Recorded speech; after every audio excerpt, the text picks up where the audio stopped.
is going on, y'all? Faiz Sports Talk back at it with another video talking some NBA. Here to talk about the Chicago Bulls and here to talk about the Bulls roster and how it's going to look like post-draft and post-free agency. So now we've gone through the NBA draft, we've gone through NBA free agency, and this is what I believe the Bulls roster is going to look like after all of those things have happened, and what I expect, to see in terms of the rotations, which players will be in, which players will be out of the rotation. I'm going to break all of that down. So if you guys are new to the channel, make sure to go ahead and subscribe. I promise you, you are going to want to subscribe to the channel. Make sure you are following me on all my social media platforms, for my Twitter, Instagram, all that good stuff.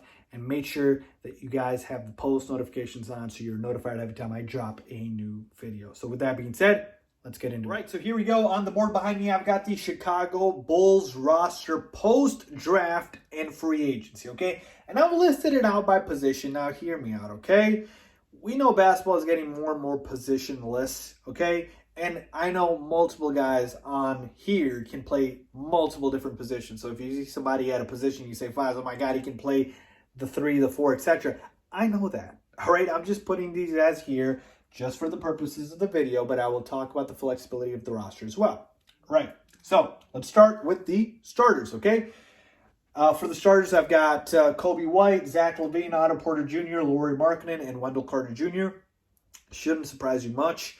4 of these guys were starters last year. Kobe was a rookie coming off the bench behind Satoransky, who I have now as the backup.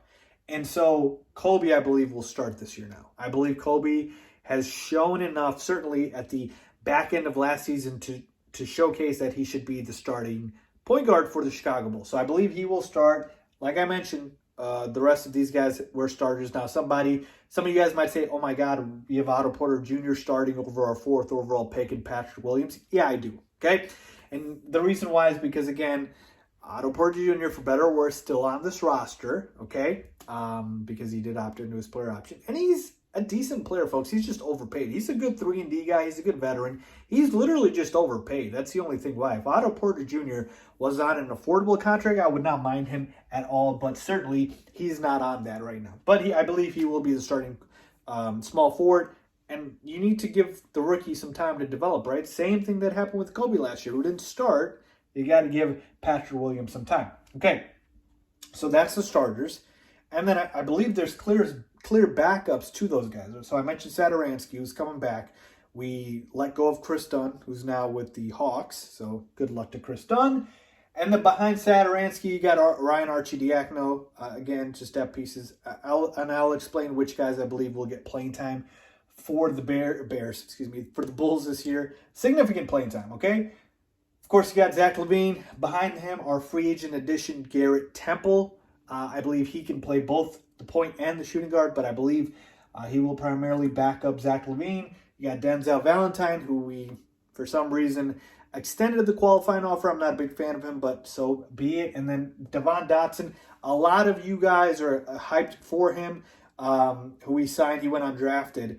And I believe he's got a chance to be a good player, but I'll tell you this right now. I don't believe he makes the main roster, at least to start the year. I think he's going to be with our G League team, the Windy City Bulls. So don't expect Devon Dodson to be on the main roster right away.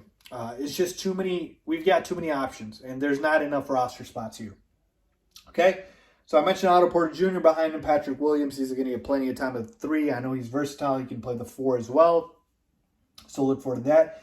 And then Chandler Hutchinson, I believe he gets pushed down now on the depth chart behind Patrick Williams just because of draft stock, folks. I'm sorry, he's the 4th overall pick. He's going to get playing time. Lauri Markkanen, obviously starting at the 4. And then Thaddeus Young, who we signed last offseason. He's a good quality veteran coming off the bench. He's going to provide a good spark there. And then Noah Vonleh, we just signed him in free agency. I do believe he will be part of the roster, and he will be a good quality depth piece, and he can play both the 4 and the 5. You like that? And there's a lot of guys here, I'll tell you. So Wendell Carter Jr. at the 5. We know he can play the 4, but he'll start at the 5. You got Gafford, our second-round pick from last year, who was very solid for where he was drafted, and I'm very excited about him.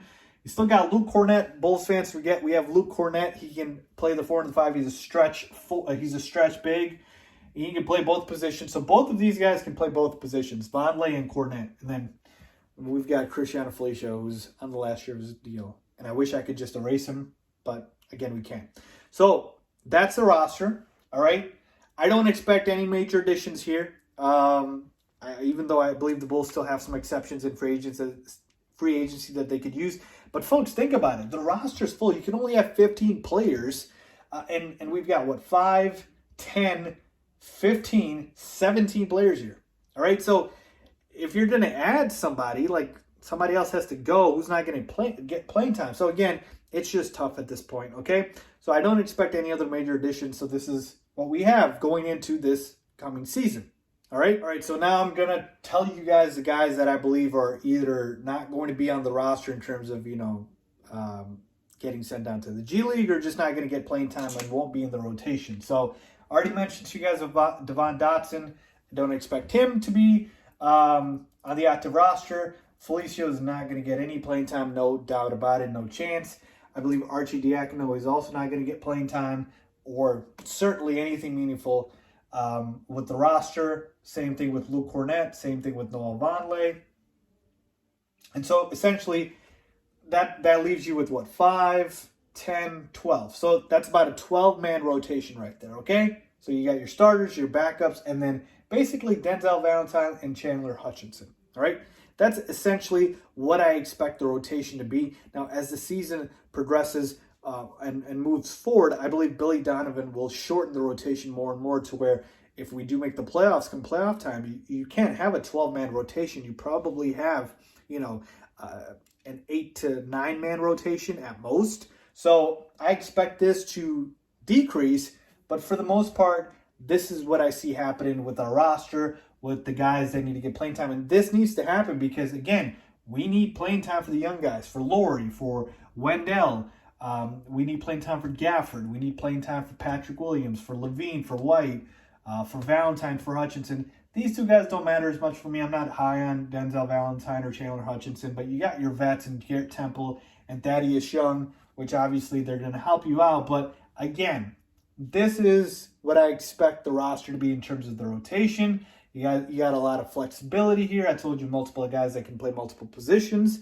And barring any, major trades, this is what the roster is going to look like. So that's what we have, folks. Could I see the Bulls, make a push for a playoff spot? Absolutely. I believe if our bigs make the growth that I believe that they have the capability to do so, and Zach LaVine continues to take a leap into an all-star player, and Kobe White becomes a 20-point scorer like I know he's very capable of, I certainly see the talent here. And, of course, I haven't even mentioned our 4th overall pick, Patrick Williams, who could be very, very good. So I like it, folks. I know it's not sexy. I know it's not, the big names. But, folks, we're about winning. We're about building the right culture. We're about the right things here, all right? With the new front office and regime, it's not just about the big home run hits. It's about building the right way, building organically. And that's what the Bulls are doing. So there you have, folks. Let me know what you guys think. Leave a comment down below if you agree or disagree. As always, thanks for watching.